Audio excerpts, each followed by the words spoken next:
Hello and welcome to this episode of Free Speech Radio, Stephen Judge's Humanity Part 2. As I did Part 1, I forgot to sort of stop in between what I was reading, and then, just figured, well, just carry on and read everything I've written verbatim. Mm.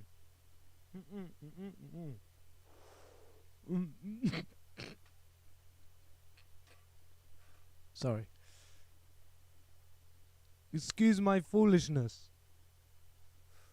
I'm trying to do two things at once, and when I've got to keep my mouth to the microphone, well, then I really can't, can I? So, right.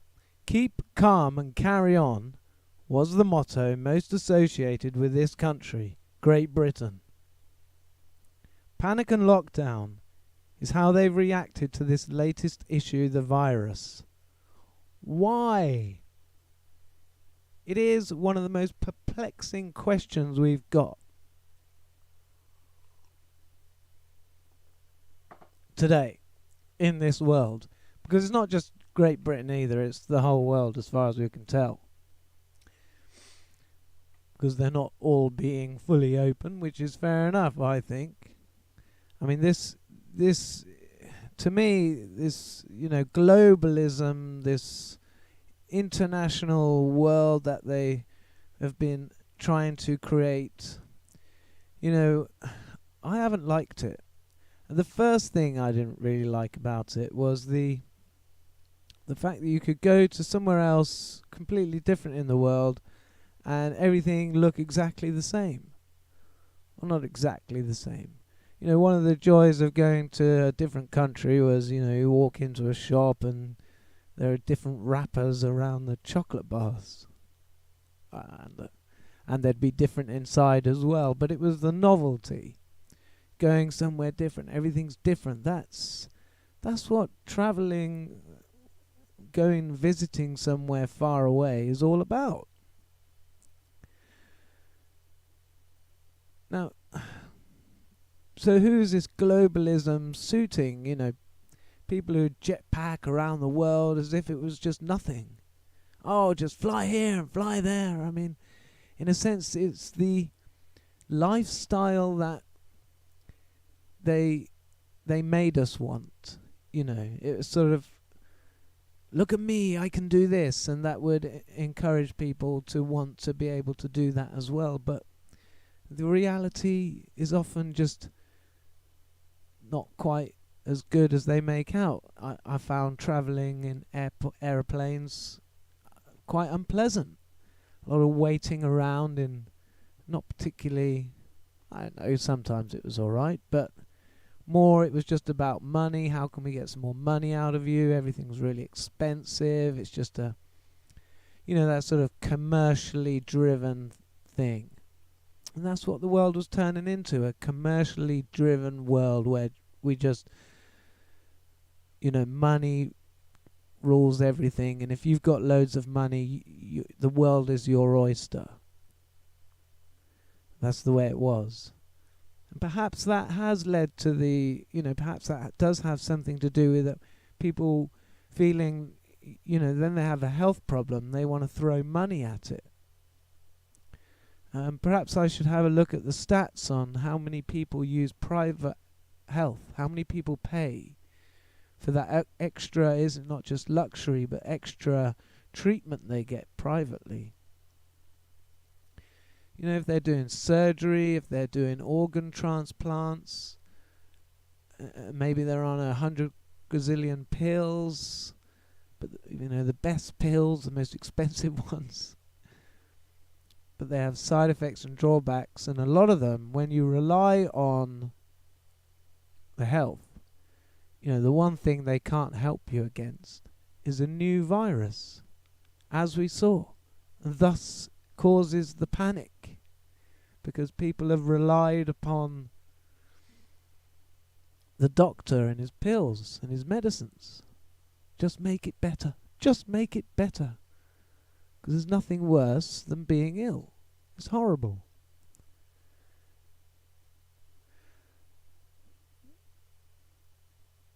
So, and then you've got, you got the idea of there's super rich people who, they're keeping themselves alive by pig organs or something. And they're so paranoid that they'll get the virus, but I don't want to go into that. I think it's a problem that has its roots in misunderstanding the universe and everything. That's what I think it is. That's why I think there's a consensus out there that they should be worried about this virus. That they do need to wait for the vaccination before they can feel safe.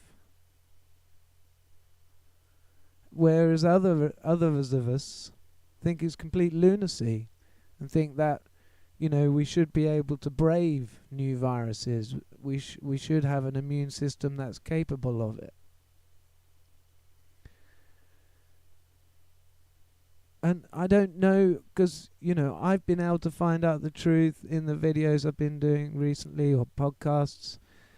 You can hear I'm describing all about the hormonal system, how the thymus creates new T cells for new viruses, and how that thymus is known that in people after the age of adolescence shrivels away into a fatty tissue that's useless. But when they're describing it in the Greeks, so this is, maybe 2,500, 3,000 years ago, and they're describing the thymus, as they named it, they said some men have them and some don't. Now, in 3,000 years, don't you think someone might have investigated as to why? He stated the words men. He hasn't said,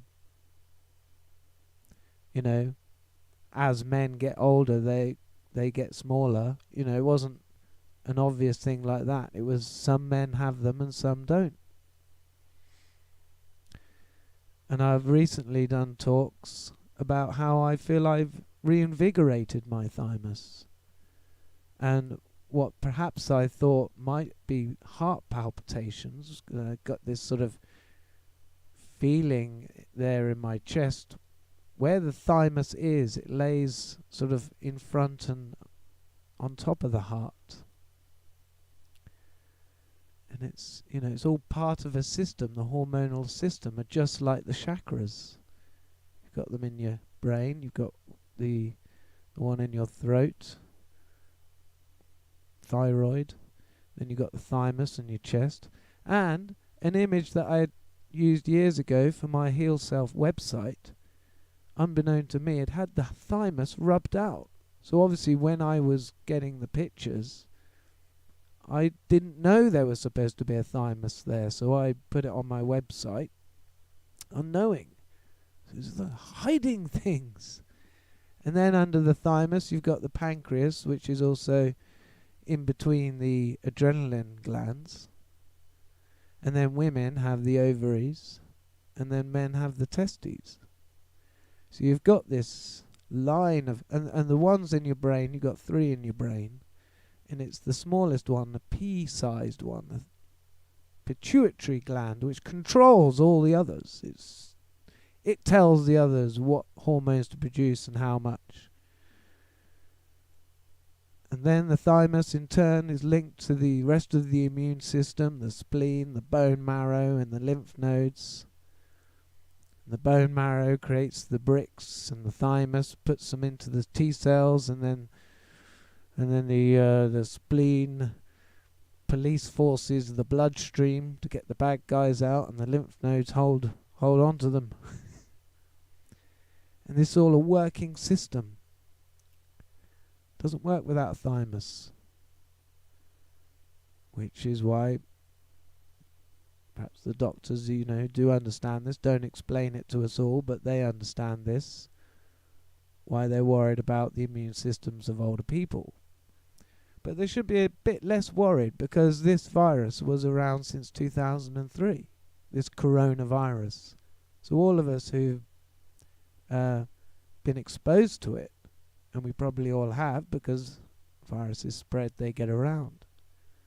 And some of us will be asymptomatic and some of us will get it badly, depending on probably what we're doing at the time. If we're very run down when we get the virus and we're under pressure to go to work even though you're ill, which, let's face it, a lot of the time we are, the virus can get you when you run down.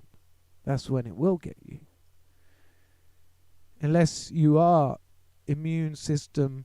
And the thing is the problem with the way we treat ill people. When we give them antibiotics, that's not good for their immune system, and we know the resilience of antibiotics to work. We remove organs that are causing a problem, rather than looking at ways that you could fix the organs. For example, a lot of people have problems with kidneys because of kidney stones. Well, if you eat apples on a regular basis, they soften the kidney stones, and the kidney stones can be passed out before they become too much of a problem. So there are ways that we can stay healthy without all this fancy medicine technology. There's too much of a reliance on it, and the more we rely on it, the weaker we become.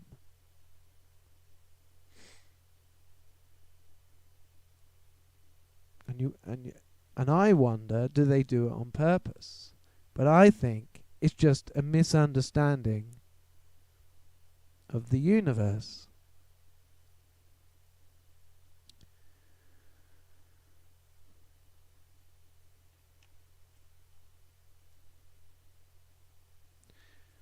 And some people will bring in the aliens,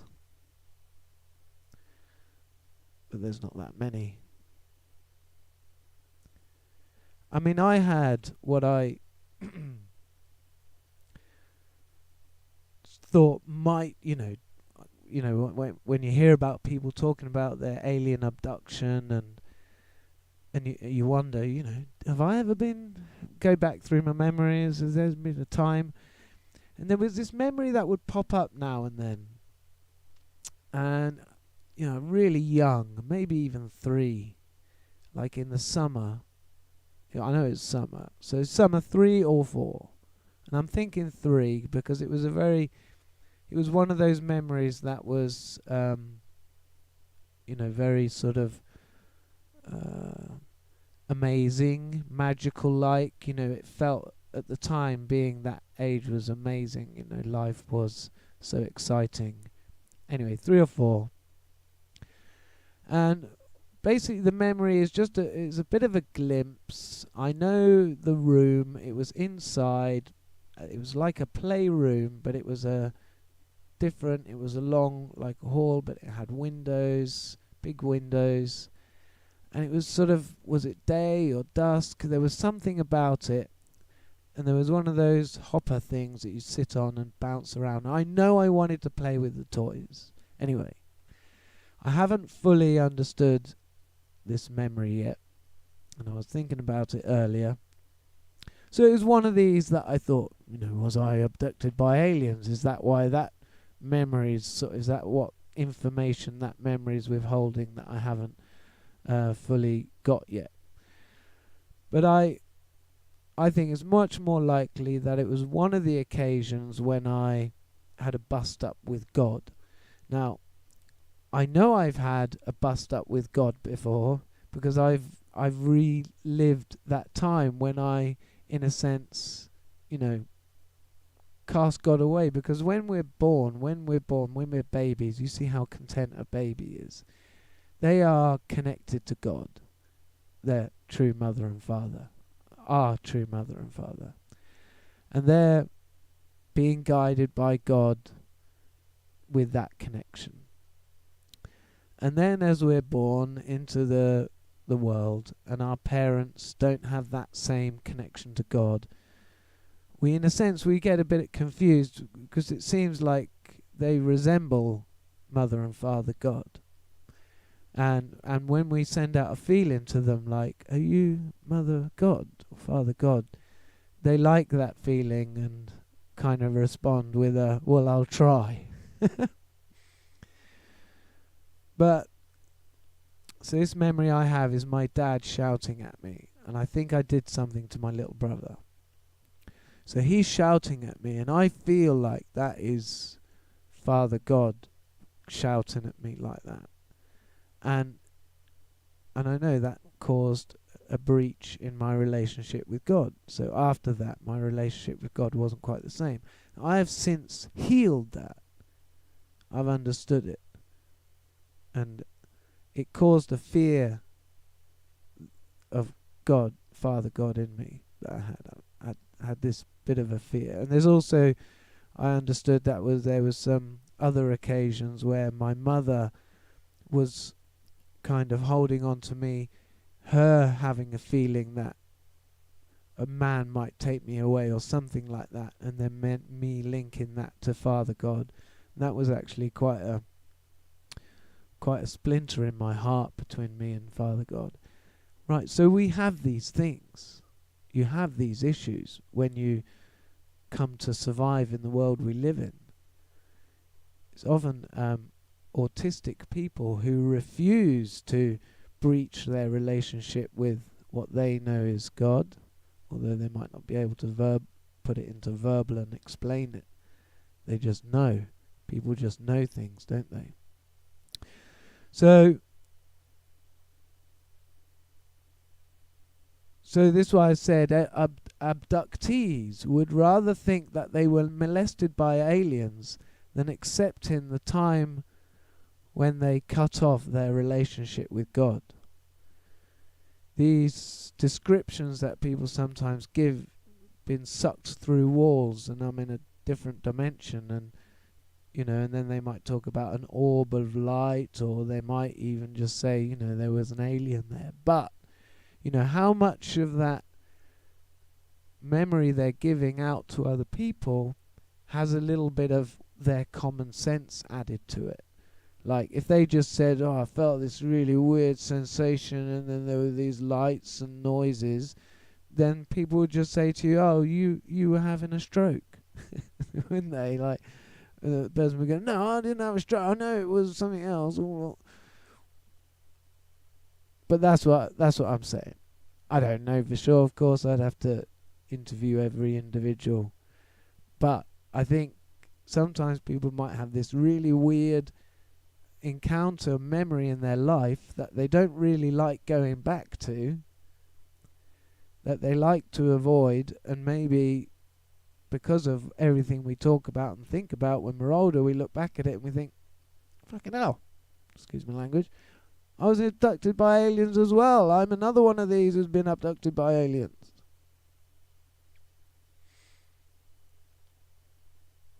It's not aliens, it's a misunderstanding of reality.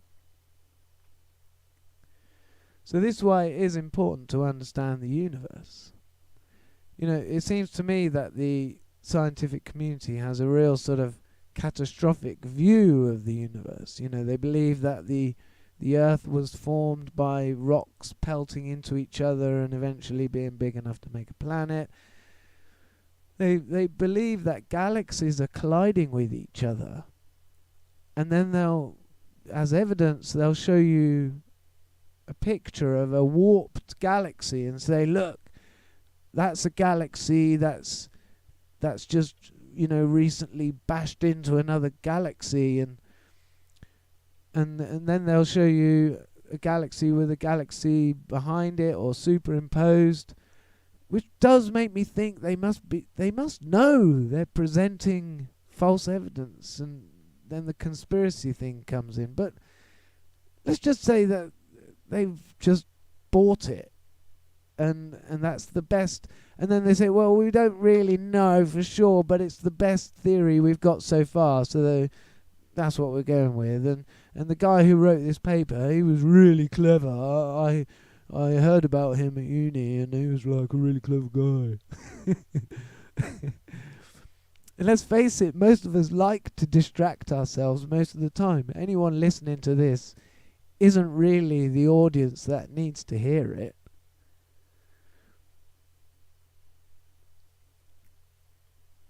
So it's not surprising that we have these misunderstandings. But these pictures that they show you of warped galaxies, I mean, I think these are some of the earliest pictures they had. I mean, could it be, something in between here and the galaxy which is warping the picture? I think so. And I think they should be a lot more humble and understand that they're looking at things very, very, very far away, with not a lot of detail. And not only is it far away, but it's also long ago. So the time delay. So I think they should be a bit more humble in what they think they know, and not come to conclusions that the whole universe is just smashing into itself, and it's all about chaos, and then one fluky planet somewhere gets some life on it. I think that is a really bad assumption to make. It is coming out that it's not true. All this dark matter nonsense. A really good guy doing it is Suspicious Observers. He's been on YouTube forever. He's been going, I think, every day. He makes a video nearly, and he's been going. But so he's showing about the plasma theory. So so we've got the Milky Way galaxy and all the stars and everything, and we see all this dust, right? We see all this black dust, and within that dust is glowing plasma, which has more weight to it than you would suggest just dust has. So that's where the missing matter is. It's plasma. The galaxy is lit with activity and stuff, but we're just clouded, shrouded by cloud, but also our own pollution and atmosphere. Because when Elon Musk sent the SpaceX car up into space, there's a bit of footage when it goes round into the shadow of the Earth and you can just see space in blackness. There's all this popping and whizzing of little lights here and there and everywhere. You're looking at the centre of the Milky Way. It's amazing. We want to know more about this, but they want to keep us distracted. Is it they want to keep us distracted just because they don't know? Maybe. Not only that, the Earth is misunderstood too. Continents don't slide around bashing into each other. The Earth is expanding. The continents move away from each other as new crust is formed in the rifts of the oceans.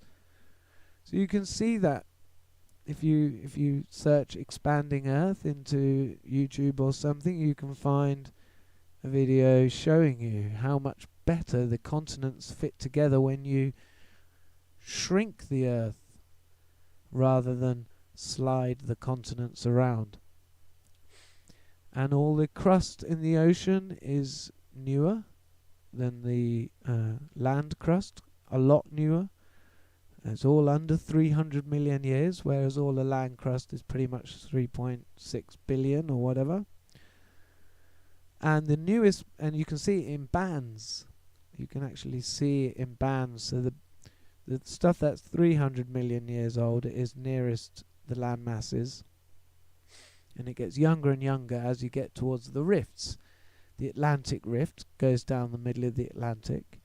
The Pacific is a Pacific Rim, ring of fire, which goes around the edge, and there's rifts in the Indian Ocean and around Antarctica.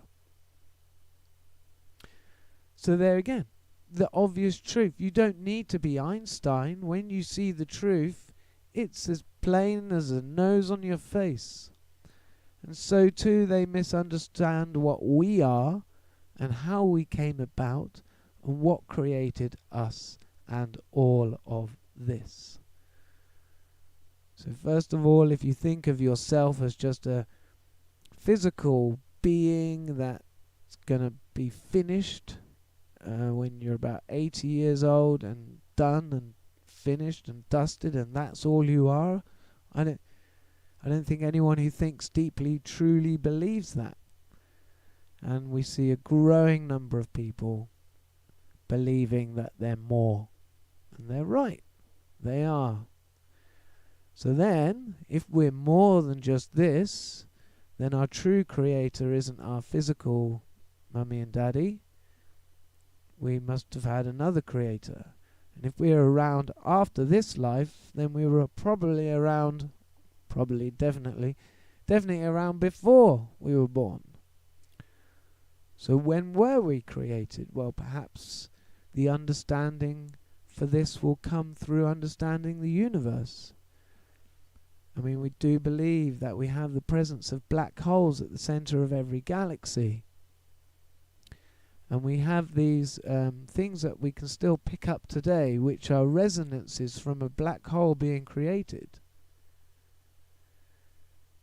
Now, if what this black hole was a portal to a child universe within this now a parent universe, and this parent universe is God.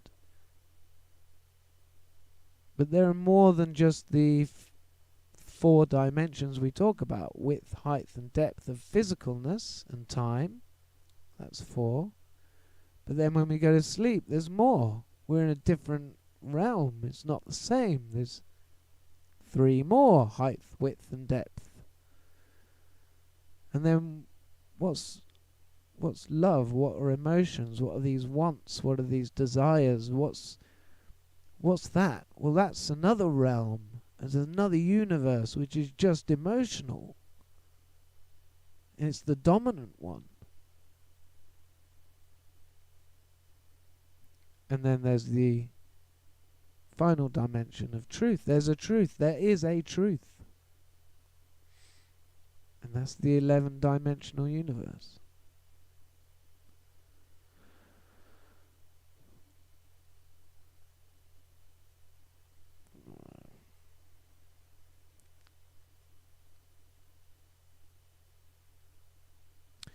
It's telling me I'm not live, but should be. But everyone needs to understand it for themselves. And we are made in the image of God. We're just like God. That's what it says. So God loans you the body. God loans us this planet in the universe to have experiences. And your hormonal system will keep you on track if you listen to it, if you're guided by your body. Listen to your body. Right. You know the rest. I think I've rambled on for long enough. But it's important stuff. Like I say, I am preaching to the converted. But anyway, what else can we do but try? So that'll be it for now. And see you on the next one.